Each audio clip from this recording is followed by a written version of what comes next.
योगशील अपक्रिया में जो ये नाभिक रागी योगशील अपक्रिया है, ये भी बड़ा इम्पोर्टेंट रिएक्शन है। मतलब जो चैप्टर तुम लोग का एल्डिहाइड और कीटोन, उसमें जो सबसे ज़्यादा रिएक्शन है इसी का है, नाभिक रागी योगशील अभिक्रिया। तो इसके नाम से स्पष्ट है कि जो योगशील अपक्रिया नाभिक रागी के द्वारा होता है उसे नाभिक रागी योगशील अपक्रिया कहते हैं। अच्छा, हम लोग पहले ही पढ़े थे कि योगशील अपक्रिया कहाँ सोचेंगे, तो जहाँ कार्बन कार्बन के बीच डबल बॉन्ड हो, या कार्बन कार्बन के बीच ट्रिपल बॉन्ड हो, या कार्बन नाइट्रोजन के बीच डबल बॉन्ड हो, सॉरी कार्बन ऑक्सीजन के बीच डबल बॉन्ड हो, या कार्बन नाइट्रोजन के बीच ट्रिपल बॉन्ड हो। तो आप तो देख लिए कि कार्बन कार्बन के बीच डबल बॉन्ड या ट्रिपल बॉन्ड हो तो वहाँ इलेक्ट्रॉन रागी योगशील अपक्रिया हो रहा था। अब यहाँ जो नाभिक रागी योगशील अपक्रिया मुख्य रूप से होता है वैसे यौगिक के पास जिसके पास C डबल बॉन्ड C या C ट्रिपल बॉन्ड N, माने वैसे कार्बनिक यौगिक जिसके पास C डबल बॉन्ड O और C ट्रिपल बॉन्ड N होता है, वैसे यौगिक नाभिक रागी योगशील अपक्रिया प्रदर्शित करते हैं। तो लिखिएगा, तो ये हम लोग देख लिए कि जिस यौगिक के पास C डबल बॉन्ड O या C ट्रिपल बॉन्ड N होगा वह नाभिक रागी योगशील अपक्रिया प्रदर्शित करेगा। अब आइए इसमें हम लोग देखें, जैसे आप जानते हैं अल्डिहाइड, तो अल्डिहाइड में क्या होता है विद्यार्थी, C डबल बॉन्ड O, इधर होता है H, नहीं इस साइड में H भी हो सकता है और अल्काइल हो सकता है। एक कार्बन का भी तो अल्डिहाइड होता है। हाँ, अल्डिहाइड में फिक्स है कि एक तरफ H होगा, एक तरफ H होगा और दूसरे तरफ H हो सकता है, या अल्काइल हो सकता है, कार्बन हो सकता है। और यह है कीटोन, कीटोन में क्या है, C डबल बॉन्ड O है और दोनों तरफ अल्काइल होता है, दोनों तरफ। अल्काइल का मतलब कार्बन, मतलब इसको ऐसे भी हम लोग लिख सकते हैं कि C डबल बॉन्ड O और H, और इस साइड में H या C। इसमें क्या लिख सकते हैं कि C डबल बॉन्ड O और दोनों तरफ क्या होगा, C। कीटोन में दोनों तरफ C होगा। याद है ना कि अल्डिहाइड में एक तरफ H, एक तरफ H या C होगा, लेकिन कीटोन में क्या होगा, C डबल बॉन्ड O और दोनों तरफ क्या होगा, C होगा। अब देखो, अगर इस कार्बन क्या देखो तो इस कार्बन के पास ये है C double bond O, aldehyde में भी, और कीटोन में भी है C डबल बॉन्ड O। तो इसको हम लोग कहते हैं कार्बोनिल ग्रुप, कार्बोनिल ग्रुप। तो अल्डिहाइड और कीटोन में दोनों में क्या है, कार्बोनिल ग्रुप, यानी C डबल बॉन्ड O को क्या कहते हैं, कार्बोनिल। तो कार्बोनिल ग्रुप में अगर एक तरफ H है और एक तरफ C है या H है तो अल्डिहाइड है, या C डबल बॉन्ड O है दोनों तरफ C है तो क्या है, कीटोन है। कोई दिक्कत, पहले भी पढ़े हुए हैं, ठीक है, तो इसको नोट कर लीजिए। अब आइए यहाँ पर हम लोग देखते हैं इस कार्बोनिल ग्रुप का स्ट्रक्चर।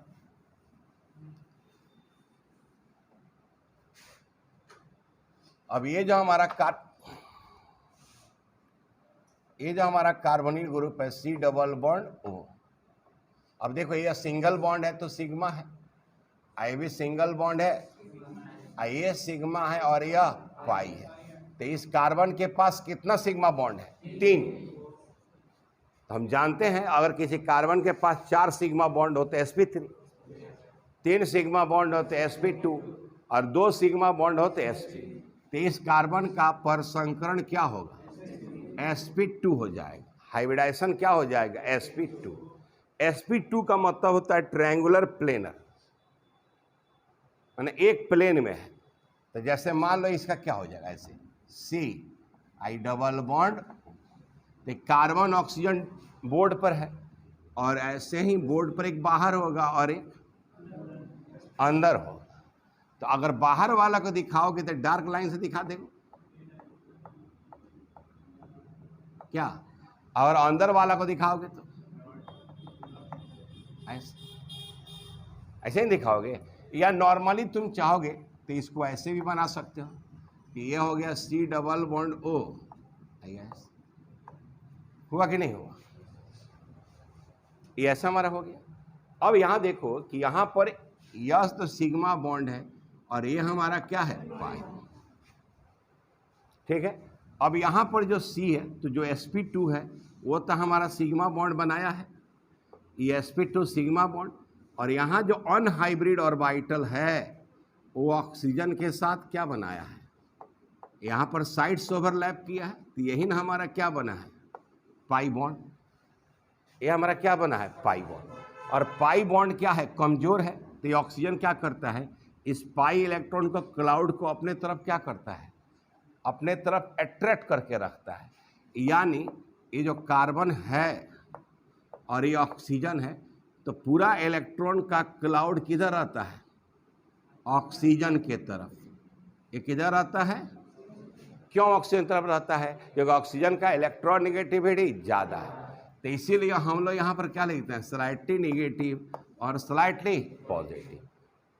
और ऐसे भी हम लोग इसको चाहें तो ये हो जाएगा C डबल बॉन्ड O, और ये लिख देंगे स्लाइटली निगेटिव और यहाँ स्लाइटली पॉजिटिव। अब यहाँ जो ये कार्बन है जहाँ पॉजिटिव चार्ज आ गया है, यानी इसके पास इलेक्ट्रॉन की क्या है, कमी है। तो जिसके पास इलेक्ट्रॉन की कमी है उसे इलेक्ट्रॉन चाहिए, तो इसको क्या कहते हैं, इलेक्ट्रोफाइल। क्या कहते हैं, इलेक्ट्रोफाइल। हिंदी में क्या कहोगे, इलेक्ट्रॉन रागी। तो ये बताओ कि इसको इलेक्ट्रॉन रागी क्यों कह रहे हैं, क्योंकि ऑक्सीजन पाई इलेक्ट्रॉन को जब अपनी तरफ खींच ले रहा है तो इस कार्बन पर इलेक्ट्रॉन की क्या हो जा रही है, कमी हो जा रही है। इसीलिए इस कार्बन को हम लोग क्या कर रहे हैं, इलेक्ट्रॉन रागी। ठीक है, तो कार्बोनिल कंपाउंड का कार्बन क्या होता है, इलेक्ट्रॉन रागी होता है। इसके पास इलेक्ट्रॉन की क्या हो जा रही है, कमी हो जा रही है। ठीक है, तो यहाँ पर कोई क्वेश्चन दिक्कत है तो बोलो। मतलब अगर कोई भी कंपाउंड है, जैसे कि मान लो ये हमारा एक कार्बन का अल्डिहाइड है, या एक कार्बन का अल्डिहाइड फॉर्मल्डिहाइड है, तो अब हम यहाँ पर अगर हम यह देखें कि यहाँ पर डबल बॉन्ड एक सिग्मा और पाई है, तो ऑक्सीजन इलेक्ट्रॉन को अपने तरफ खींच लेगा, तो इधर स्लाइटली निगेटिव और इधर, तो ये हमारे लिखने पर होगा कि ऑलरेडी है, ऑलरेडी यहाँ पर ऐसा है। अगर मान लो हम एसिटल्डिहाइड ले लें, एसिटल्डिहाइड, दो कार्बन के अल्डिहाइड को क्या कहते हैं, एसिटल्डिहाइड। तो यहाँ पर स्लाइटली निगेटिव और यहाँ पर, अच्छा मान लो कोई लड़का ऐसे लिखे हुए है, तो ऐसा नहीं कि वो, ठीक है ऐसे नहीं लिखे, ऐसे भी लिखेंगे तो स्लाइटली निगेटिव और यहाँ पर स्लाइटली पॉजिटिव। ऐसा जो लिख रहे हैं ये बात समझ में आ रहा है क्यों लिख रहे हैं, क्योंकि ऑक्सीजन का इलेक्ट्रॉन निगेटिविटी ज़्यादा है, वो पाई इलेक्ट्रॉन को अपनी तरफ क्या कर ले रहा है, खींच रहा है। वैसे ही मान लो इस एसिटल्डिहाइड को ऐसे लिखेंगे, तब यहाँ पर क्या लिखेंगे, स्लाइटली निगेटिव और यहाँ क्या लिखेंगे, स्लाइटली पॉजिटिव। अब मान लो यह एसीटोन है, यह हमारा क्या है, एसीटोन, तो यह हो गया CH3, C double bond O CH3। तो यहाँ पर स्लाइटली निगेटिव और यहाँ पर क्या है, तो अब स्लाइटली निगेटिव पॉजिटिव क्यों लिख रहे हैं, कोई पूछेगा तो क्यों लिख रहे हैं, तो क्या कहेंगे, ऑक्सीजन का इलेक्ट्रॉन निगेटिविटी ज़्यादा होता है। इलेक्ट्रॉन निगेटिविटी समझते हैं ना, बॉन्डेड इलेक्ट्रॉन को अपने तरफ खींचने की क्षमता सबसे ज़्यादा फ्लोरीन का होता है, उसके बाद ऑक्सीजन का। तो अभी उसमें भी एक पाई बॉन्ड है, पाई बॉन्ड तो ऐसे ही क्या है, कमजोर बॉन्ड। तो इस क्लाउड को ऑक्सीजन क्या करता है, अपनी तरफ खींच कर रखता है। ठीक है, अब इस कार्बोनिल कंपाउंड के कार्बन के पास इलेक्ट्रॉन की क्या हो रही है, कमी हो रही है। तो जो नाभिक रागी होता है, नाभिक रागी, तो नाभिक रागी कौन होता है, जिसके पास इलेक्ट्रॉन होता है, जो पॉजिटिव सेंटर को क्या करता है, खोजता है। तो जो स्पीसीज धन आवेशित कार्बन को इलेक्ट्रॉन देता है उसको क्या कहते हैं, नाभिक रागी।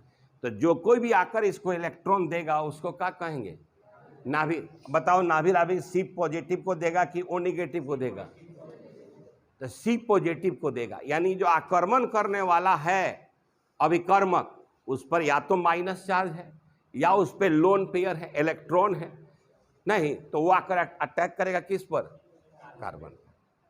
नहीं, यानी नाभिक रागी के द्वारा यहाँ शुरू होगा। तो यह बात तुमको समझ में आया कि नहीं, आ गया? तो नोट करो।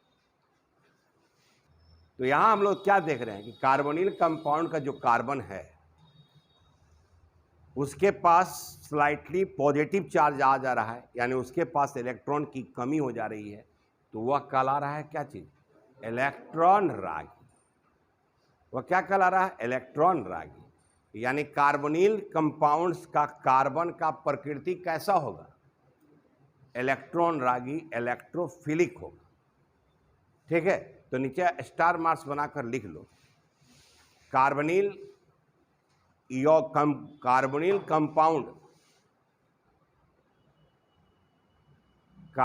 कंपाउंड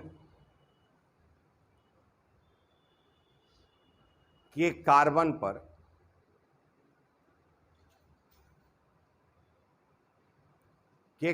पर आंशिक धन आवेश उत्पन्न हो रहा है। आंशिक धन आवेश उत्पन्न हो रहा है, अर्थात इसके पास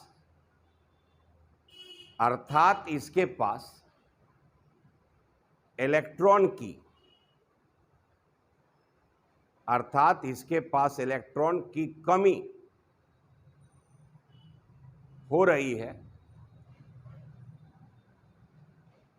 इलेक्ट्रॉन की कमी हो रही है, इसलिए इस कार्बन को इलेक्ट्रॉन रागी कार्बन कहते हैं। इलेक्ट्रॉन रागी कार्बन कहते हैं।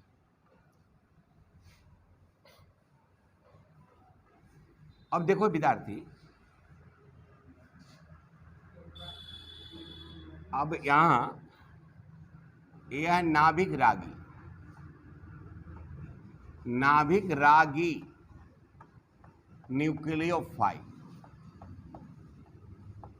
तो न्यूक्लियोफाइल को हम लोग किससे रिपोर्ट करते हैं, सूचित करते हैं? NU minus.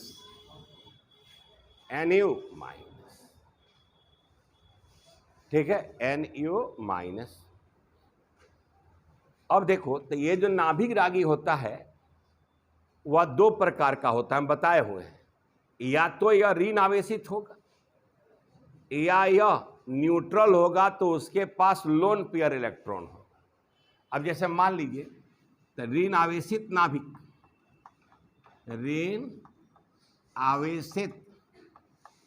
नाभिक रागी हम लिखाए हुए थे, नाभिक रागी। तो यह हो गया Cn माइनस, OH माइनस, क्या H माइनस, RO माइनस, नहीं X माइनस इत्यादि। नाभिक रागी माइनस वाला होगा। अगर हम लोग क्या कहें कि उदासीन नाभिक रागी, धन आवेश को चाहने वाले, धन आवेशित कार्बन को चाहने वाले को क्या कहते हैं? नाभिक रागी। नहीं, तो ये उदासीन नाभिक रागी में क्या होगा? किसको कहोगे उदासीन नाभिक रागी? तो जिसके पास लोन पेयर हो, जैसे अमोनिया लोन पेयर है, अल्कोहल ये भी लोन पेयर है, ईथर ये भी क्या है? लोन पेयर है, एमीन ये भी हमारा क्या है? Lone pair. यानी जिसको लोन पेयर होगा वो सारे के सारे हमारे क्या होंगे? नाभिक रागी। क्योंकि लोन पेयर है तो ये धन आवेशित कार्बन को इलेक्ट्रॉन क्या कर सकता है? दे सकता है, और माइनस है तो प्लस को तो देगा ही देगा। तो ये सब हमारे नाभिक रागी हैं, जिसको हम लोग सिंबॉलिक किसे सूचित करते हैं? NU minus. इलेक्ट्रॉन रागी किसे सूचित करते हैं? E plus. जब E प्लस लिखें तो क्या समझोगे? इलेक्ट्रॉन रागी। अब यहां देखो इधर विद्यार्थी कि ये कार्बोनिल कंपाउंड है, ये क्या है हमारा? कार्बोनिल। और यहां पर ये आ गया न्यूक्लियोफाइल नाभिक रागी, नहीं ये आ गया नाभिक रागी। और चूंकि हम जानते हैं कि इस रिएक्शन का नाम है नाभिक रागी, इसका मतलब है कि रेट डिटरमाइनिंग स्टेप में नाभिक रागी जा रहा होगा, उस तभी ना उसका नाम क्या पड़ा है? नाभिक रागी नहीं, जोगशील अभिक्रिया यानी वेग निर्धारण पद में कौन आक्रमण करने वाला है? नाभिक रागी। अगर यहाँ नाभिक रागी अगर आक्रमण कर रहा है तो ये जो पद होगा ये क्या होगा? स्लो, धीमी पद होगा, तब है ना ये डिटरमाइनिंग स्टेप होगा। अब देखो ये हो गया नाभिक रागी, इसी को क्या कहते हैं? आक्रमणकारी अभिकर्मक। क्या कहते हैं इसको? यह हो गया सबस्ट्रेट। क्या हो गया? सबस्ट्रेट। तो इसके उपस्थिति में यहाँ पर एक इफेक्ट होता है, उस इफेक्ट का नाम आपको याद है क्या? माने यहाँ पर इसको ये नाभिक रागी जो है, तो ये नाभिक रागी है, लेकिन यह किसका प्रकार है? तो हम लिखाए थे आक्रमणकारी, आक्रमणकारी अभिकर्मक है। तो आक्रमणकारी अभिकर्मक के उपस्थिति में किसका ट्रांसफर होता है यार? पाई इलेक्ट्रॉन का। उस प्रभाव को क्या कहते हैं? इलेक्ट्रोमेरिक प्रभाव। फिर यही बात आप लोग भूल जा रहे हैं, भूलिए नहीं। आक्रमणकारी अभिकर्मक के उपस्थिति में जब भी आक्रमणकारी अभिकर्मक रहेगा तो पाई इलेक्ट्रॉन का स्थानांतरण होगा। किसका इलेक्ट्रॉन का स्थानांतरण होगा? पाई इलेक्ट्रॉन का। तो पाई इलेक्ट्रॉन में यहाँ पर ये सिग्मा और यहाँ पर ये ऑक्सीजन है, स्थानांतरण होगा। तो किधर होगा बताओ? ऑक्सीजन की तरफ कि कार्बन की तरफ? ऑक्सीजन की तरफ। क्यों? क्योंकि ऑक्सीजन का इलेक्ट्रॉन नेगेटिविटी ज़्यादा है। तो ये जाएगा यहाँ पर, तो यहाँ माइनस और यहाँ, अब यहाँ प्लस है, तो ये नाभिक रागी इस पर क्या करेगा? चला। अच्छा, ये जो तीर हम मार रहे हैं तो ये देने वाला है और यह लेने वाला है, इसीलिए ऐसे मारते हैं। अब देखो जब ये आक्रमण यहाँ करेगा तब तो यहाँ माइनस हो जाएगा, तब यहाँ देखो क्या हो जाएगा? तो यह हो जाएगा नाभिक रागी और इस पर क्या हो जाएगा? माइनस। इस पर क्या हो जाएगा? माइनस। अब यहाँ NU माइनस लिख रहे हैं तो ये मत समझना NU माइनस हो सकता है, वो CN माइनस हो सकता है, OH माइनस हो सकता है, H माइनस हो सकता है, कोई भी नाभिक रागी यहाँ पर होगा नहीं। तो अब प्रोडक्ट ऐसे बनेगा। अब ये क्या करेगा कि अब यहाँ पर जो स्टेप होता है वह होता है फास्ट। क्या होता है? फास्ट। अब ये जिस बर्तन में रिएक्शन हो रहा है उस अभिक्रिया, उस बर्तन में से माध्यम से H प्लस ले लेगा। क्या करेगा? माध्यम से H प्लस। तो H प्लस ले लेगा तो यहाँ O के साथ क्या है? माइनस।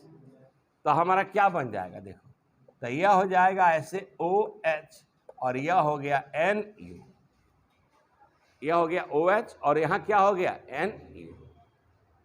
आया समझ में? अब देखो यहाँ एक बात समझना है कि ये जो नाभिक रागी यहाँ अटैक करेगा, तब हमको अब यह जानना है कि कब ज़्यादा करेगा और कब कम करेगा।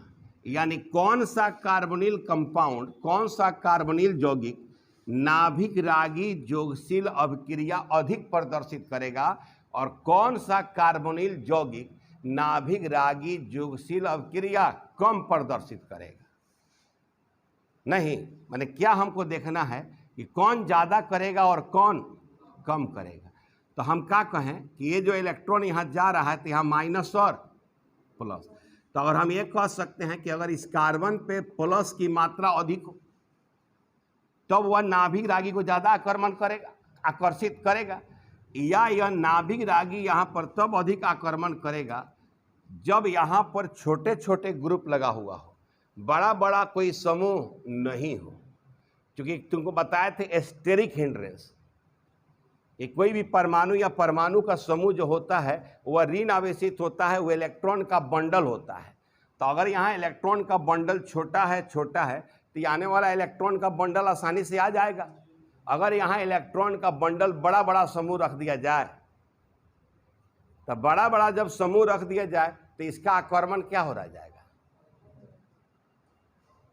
कम होगा, क्योंकि वो जो समूह है इसको विकर्षित करेगा। तो ये सारा चीज हमको अभी क्वेश्चन में क्या करना है? देखना है। यानी नाभिक रागी जोगशील अभिक्रिया में किस यौगिक की क्रियाशीलता अधिक होगी और किस यौगिक की क्रियाशीलता कम होगी, यह चेक करना है। बात समझ में आ रहा है?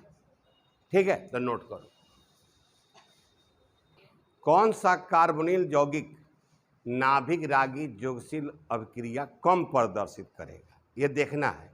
यानी नाभिक रागी योगशील अभिक्रिया को प्रभावित करने वाले कारकों के विषय में पढ़ना है, हमको यह पढ़ना है।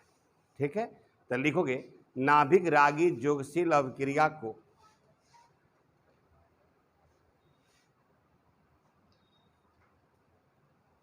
नाभिक रागी योगशील अभिक्रिया को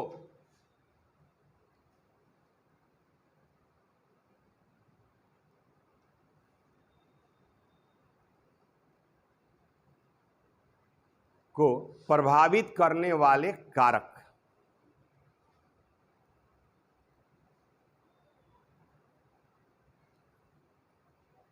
ठीक है, अंडरलाइन कर दो, अंडरलाइन कर दो।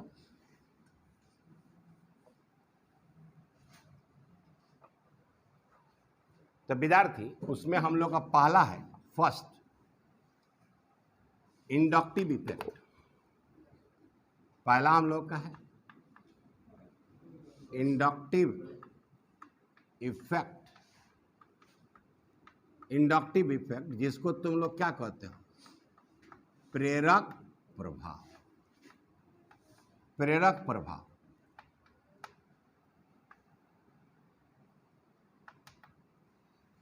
तो प्रेरक प्रभाव को सोचने से पहले हम यहां देख लें, ये जो हमारा कार्बोनिल कंपाउंड है, तो यहां पर स्लाइटली निगेटिव और यहां स्लाइटली पॉजिटिव। तो जिस कार्बोनिल कंपाउंड के कार्बोनिल यौगिक के कार्बन पर धन आवेश की मात्रा अधिक होगी, धन आवेश की मात्रा अधिक होगी, तो नाभिक रागी को अपनी ओर क्या करेगा, अधिक आकर्षित करेगा। फिर से समझो यार, कोई प्रॉब्लम है तो ध्यान से देखो। यहाँ पर एक कार्बोनिल यौगिक है और यहाँ ऑक्सीजन का इलेक्ट्रोनिगेटिविटी ज़्यादा है, तो ऑक्सीजन अपनी तरफ इलेक्ट्रॉन पाई इलेक्ट्रॉन खींचेगा, तो यहाँ निगेटिव और यहाँ, यानी इस कार्बोनिल यौगिक के कार्बन पर क्या उत्पन्न हो रहा है, धन आवेश। तो जितना ज़्यादा धन आवेश होगा, यह नाभिक रागी जो ऋण आवेशित आयन है उसको अपनी ओर क्या करेगा, ज़्यादा आकर्षित करेगा। अगर धन आवेश की मात्रा क्या हो जाए, कम हो जाए, तो कम आकर्षित करेगा, और ज़्यादा हो जाए यानी इस कार्बोनिल यौगिक के कार्बन पर धन आवेश की मात्रा इसकी क्रियाशीलता क्या करेगी, निर्धारित करेगी कि नहीं करेगी। समझ में आ रहा है कि नहीं, बोलिए, मुंह ताक रहे हैं आप लोग। अगर यहाँ धन आवेश की मात्रा ज़्यादा है तो ऋण आवेश को ज़्यादा आकर्षित करेगा कि कम आकर्षित करेगा। अगर खूब धन धो दौल जा, 2-4 करोड़ वहाँ पर धो दौल जा, तो भीड़ बिड़ौला के गरज बाकी भीड़ आ जाए, आ जाए नू। तो धन ज़्यादा रही तो लोग ज़्यादा चले, तो वही तो यहाँ धन आवेश ज़्यादा रही तो ऋण आवेश के ज़्यादा आकर्षित करी। देखो तो ये चेहरा पर एकदम खिल गल चेहरा, जैसे हम कहनी धन रुपया, जैसे हम कहें धन ज़्यादा हुआ, धन कहाँ सर, कहने ज़्यादा बा। और अभी पता चले कि बलुआ चौक पर पूरा माल ट्रक से गिर गई बा, आए इतना लोग बा तब मन मानी, आदमी जैबे करी कुछ मिल जाओ वहाँ पर। तो वही हम कह रहे हैं कि अगर यहाँ धन आवेश की मात्रा अधिक है, अगर यहाँ धन आवेश की मात्रा अधिक है तो ऋण आवेशित आयन को ज़्यादा आकर्षित करेगा कि नहीं, यानी ये नाभिक रागी है। तो हम लोग क्या कह सकते हैं, ये बात बताओ कि जिस कार्बोनिल यौगिक के कार्बन पर, जिस कार्बोनिल यौगिक के कार्बन पर, जिस कार्बोनिल यौगिक के कार्बोनिल समूह के कार्बन पर, ऐसा बोलना होगा। तो कार्बोनिल यौगिक तो कार्बन तो बहुत रहेगा, तो किस कार्बन पर बात कर रहे हैं, तो कार्बोनिल के कार्बन पर धन आवेश की मात्रा अधिक होगी, उसकी क्रियाशीलता अधिक हो जाएगी, और जिसके कार्बन पर धन आवेश की मात्रा कम होगी उसकी क्रियाशीलता कम होगी। तो लिखिएगा, जिस कार्बोनिल यौगिक के, जिस कार्बोनिल यौगिक के कार्बोनिल के कार्बन पर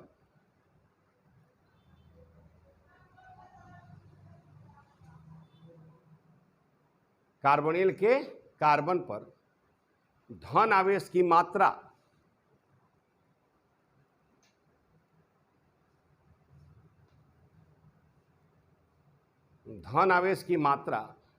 अधिक होगा, धन आवेश की मात्रा अधिक होगा, वह नाभिक रागी को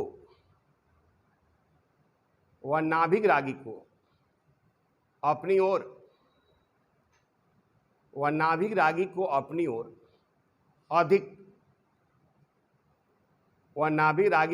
ओर अधिक आकर्षित करेगा। वह नाभिक रागी को अपनी ओर अधिक आकर्षित करेगा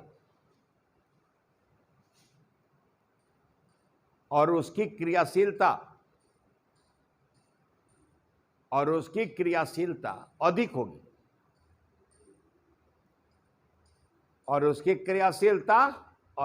होगी,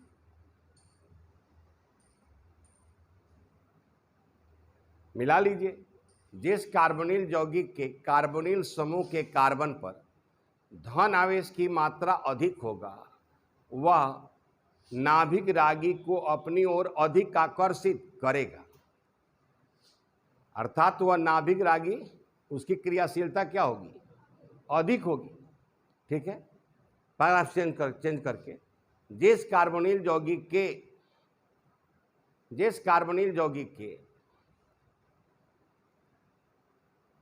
कार्बोनिल के कार्बन पर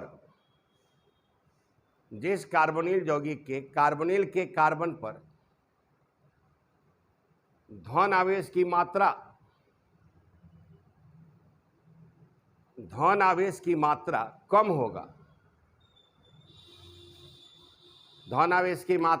कम होगा, तो वह क्या होगा बोलिए? तो नाभिक रागी को क्या करेगा? तो कम आकर्षित करेगा। तो वह नाभिक रागी को कम आकर्षित करेगा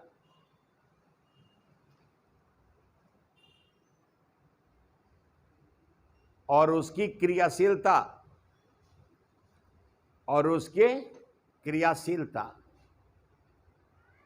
कम होगा,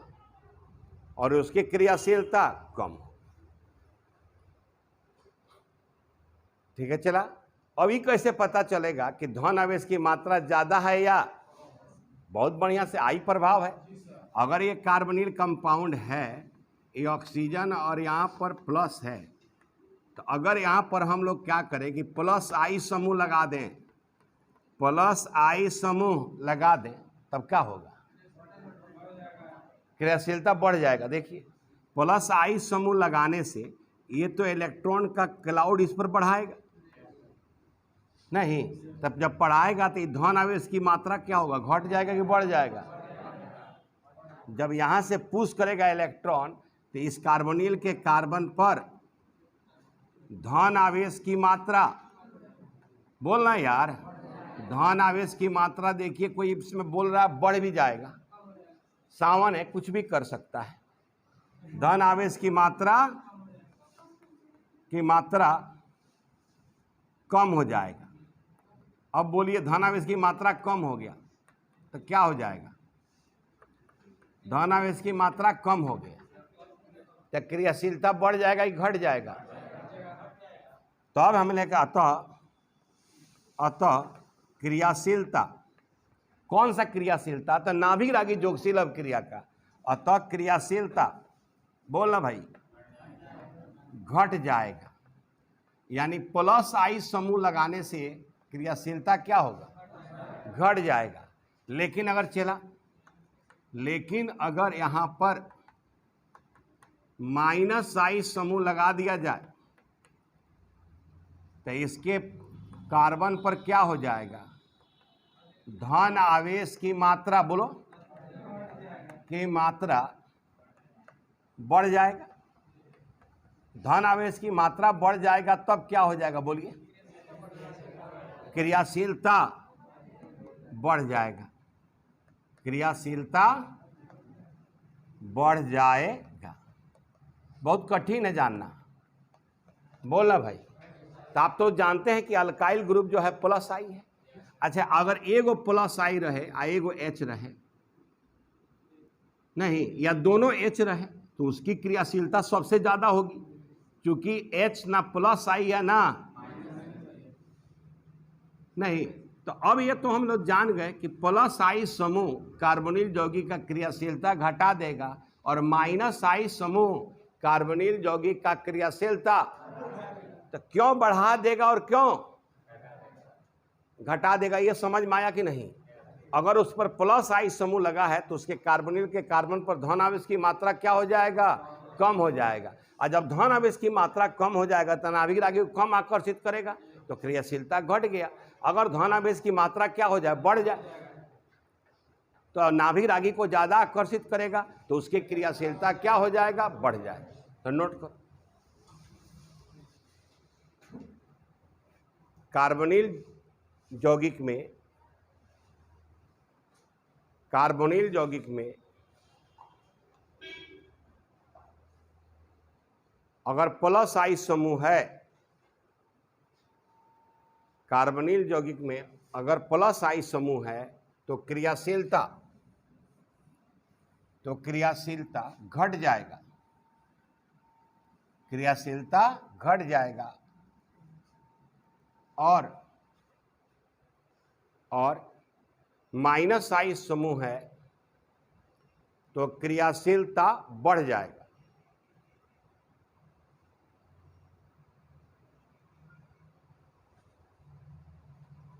क्रियाशीलता बढ़ जाएगा।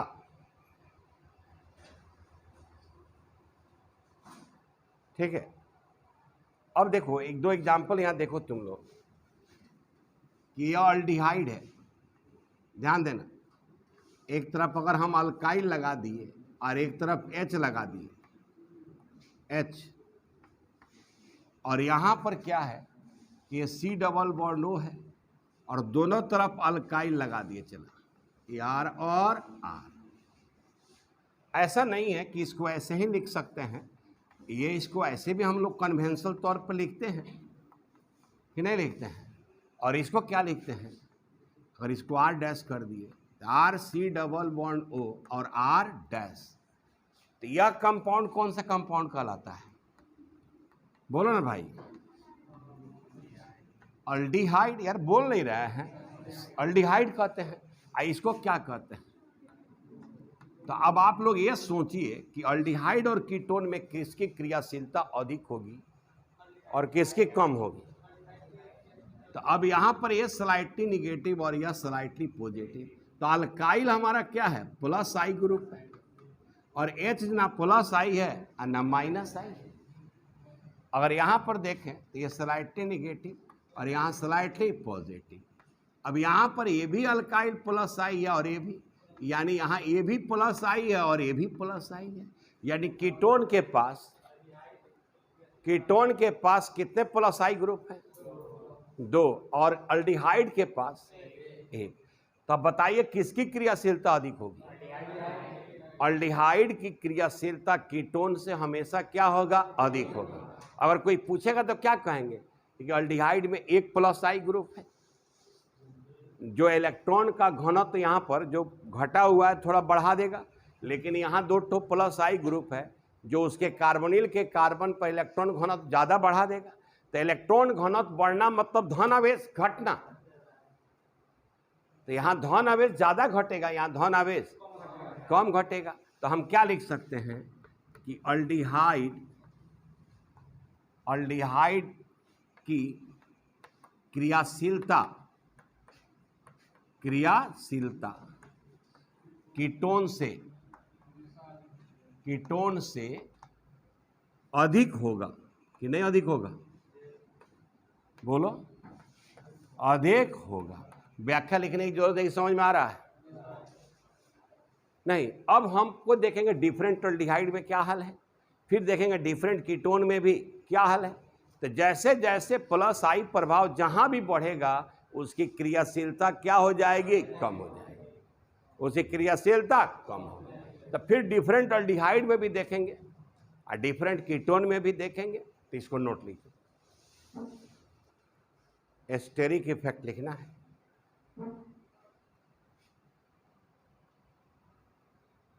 ठीक है।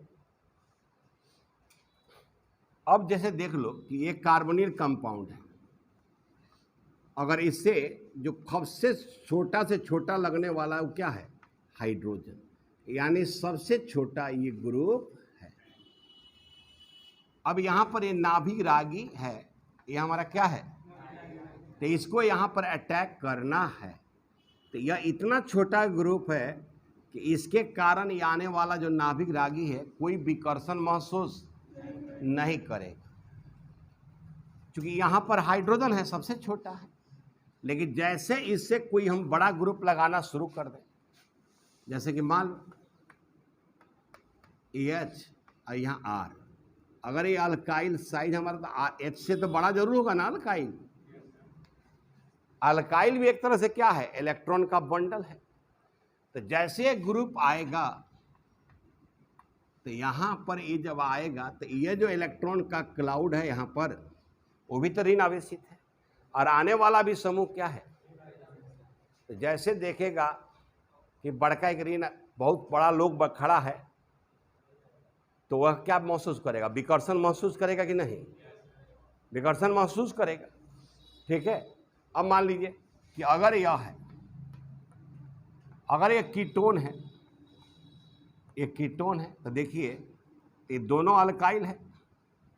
अब ये न्यूक्लियोफाइल है। अब यहां जब ये अटैक करेगा तब बोलो क्या हाल रहेगा।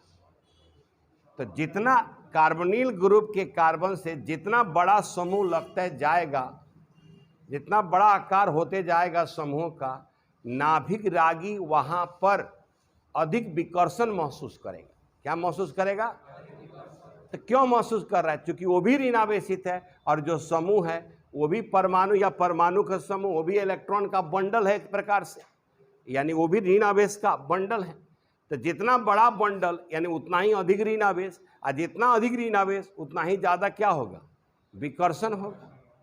तो इस विकर्षण के कारण नहीं, अब इसमें देख लो कि सबसे ज़्यादा आसानी से जाना कहाँ पसंद करेगा, मैंने आप कहीं जाना, बैठते जाते कोई सीट है तो उस सीट को ज़्यादा पसंद करें जहाँ छोटा छोटा बच्चा बैठा हुआ है, और जहाँ हमरा खानी आदमी बैठा हुआ रहेगा। अगर 3 आदमी का सीट है और 2 आदमी हमारे साथ बैठा हुआ है, वहाँ जाना चाहिएगा।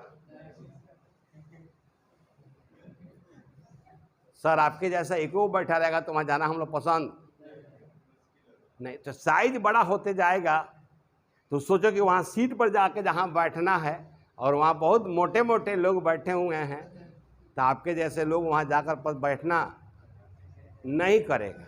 उसी तरह से यहाँ भी है कि जैसे साइज बड़ा होते जा रहा है, नाभिक रागी का आक्रमण क्या हो रहा है, कठिन हो रहा है, इस बेचारे को पसीना चलने लग रहा है।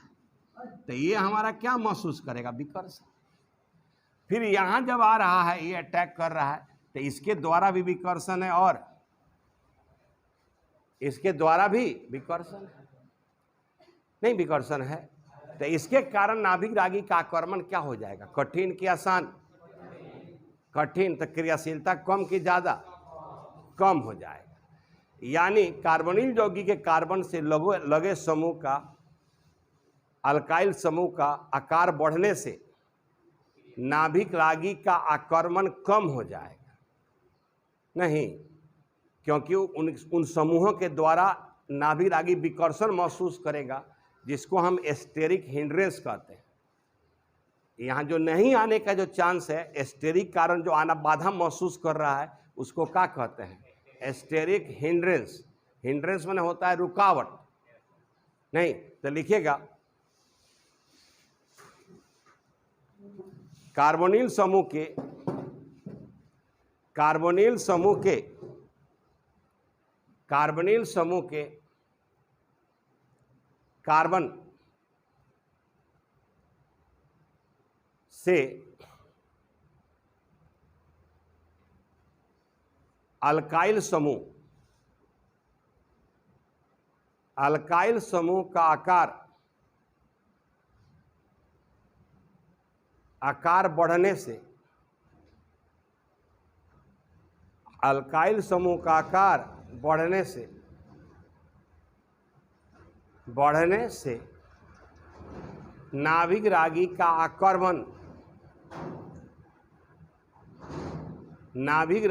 आक्रमण कम हो जाता है। नाभिक रागी का आक्रमण कम हो जाता है।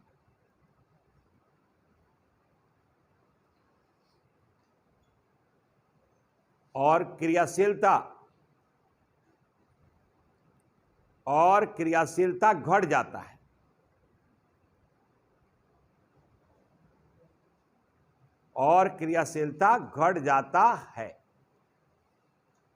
ठीक है।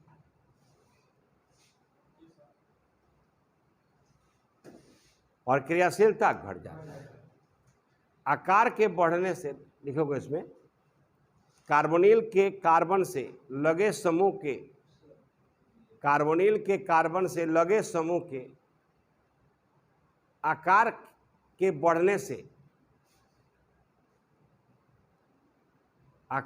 बढ़ने से नाभिक रागी विकर्षण महसूस करता है। नाभिक रागी विकर्षण महसूस करता है या बाधा महसूस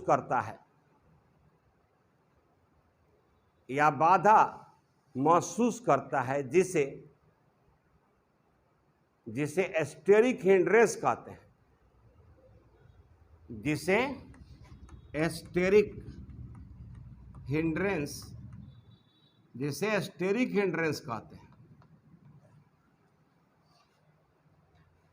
स्टेरिक हिंड्रेंस कहते हैं।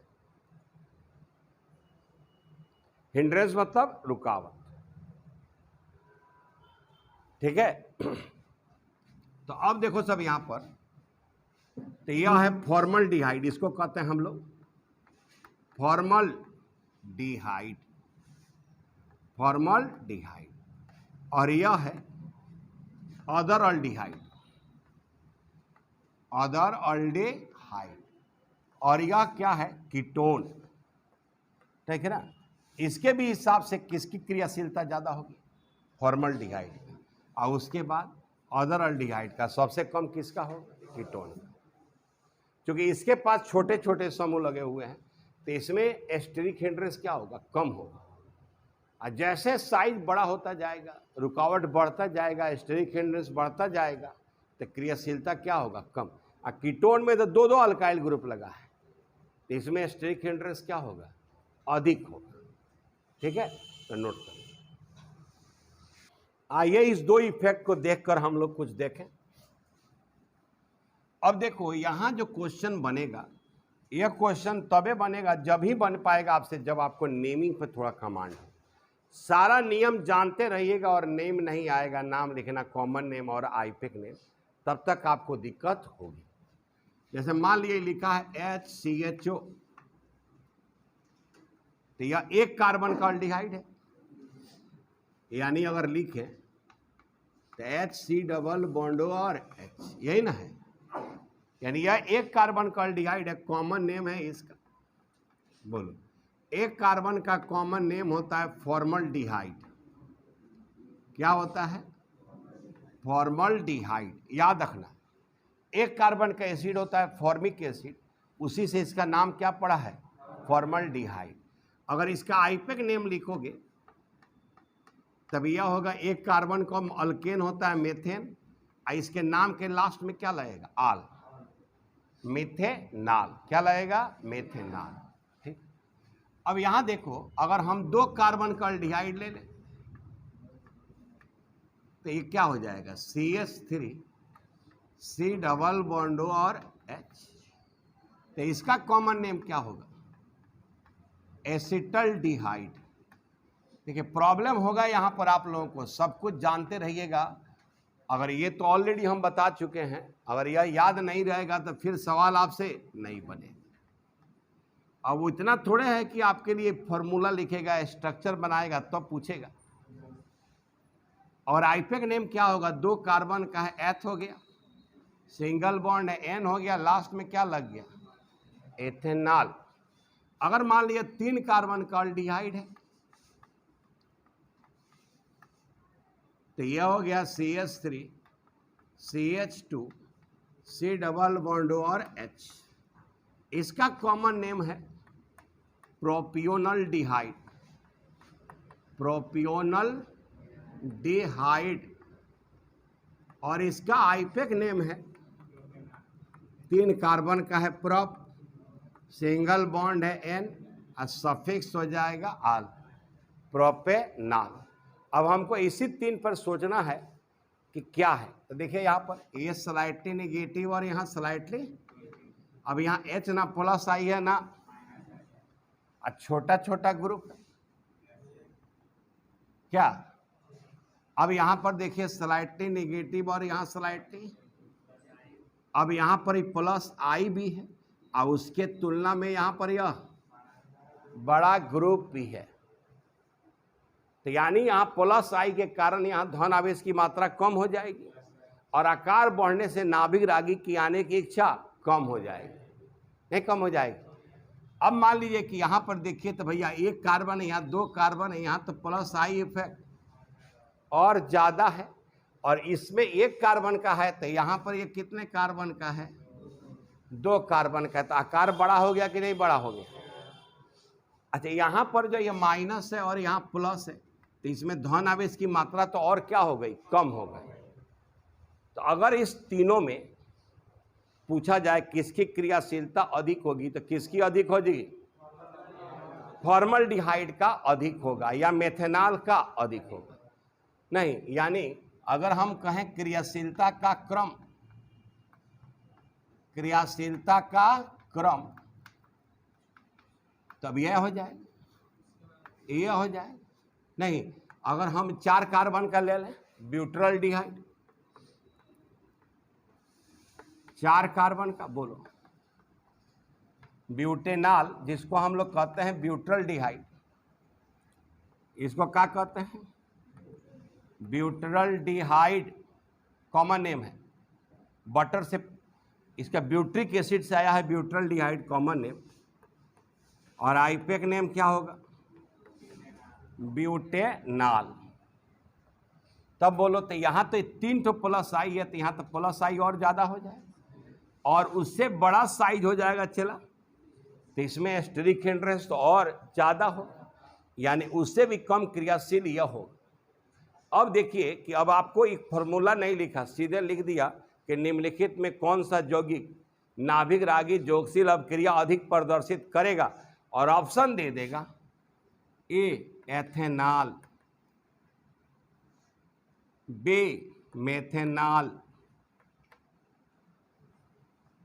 सी ब्यूटेनॉल, डी प्रोपेनॉल।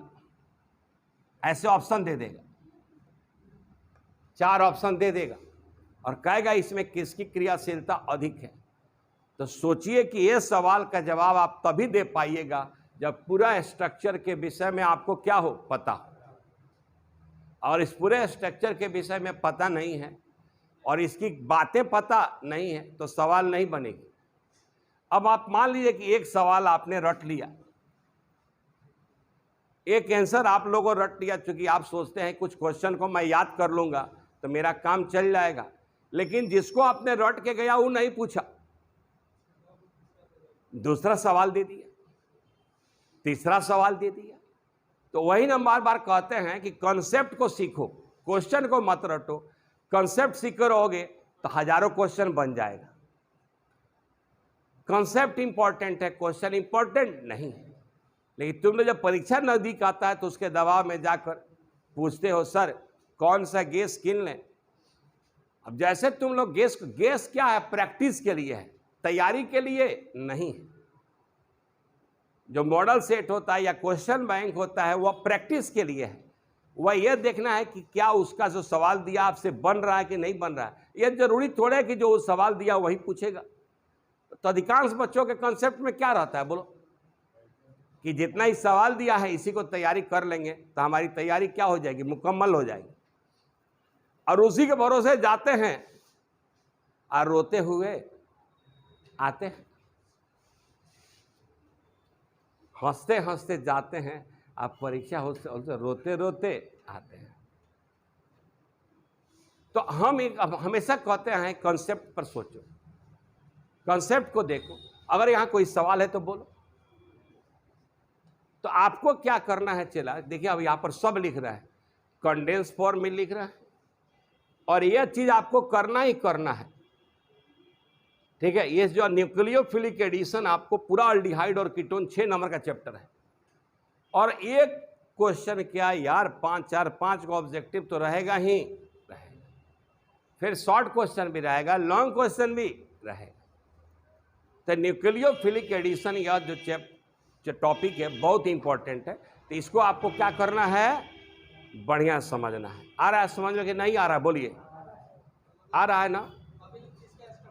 उसका स्ट्रक्चर भी, फॉर्मल्डिहाइड याद रखिए 1 कार्बन का अल्डिहाइड है, मेथेनॉल 1 कार्बन का अल्डिहाइड है, एसिटल्डिहाइड 2 कार्बन का अल्डिहाइड है, प्रोप्यूनॉल्डिहाइड 3 कार्बन का है। जब कार्बन बढ़ते जाएगा तो रिएक्टिविटी घटते जाएगा। यहां तो और आसान है, मेथेनॉल 1 कार्बन का अल्डिहाइड है, एथेनॉल 2 कार्बन का ब्यूटेनॉल, 4 कार्बन का पेंटेनॉल, प्रोपेनॉल 3 कार्बन का। तो कार्बन की संख्या बढ़ेगी तो रिएक्टिविटी घटेगी। सर बोले थे कब मार रहा, क्या समझ में आया कि नहीं आया ना समझ में। तो ऐसे है विद्यार्थी, मतलब कॉन्सेप्ट 1000 सवाल बन सकता है, 1000 सवाल से याद करने से एक भी सवाल बोर्ड में नहीं भी बन सकता है, ठीक है। तो नोट कर लीजिए। तो हम यही पढ़ाने देते हैं फिर नेक्स्ट क्लास में, ठीक है।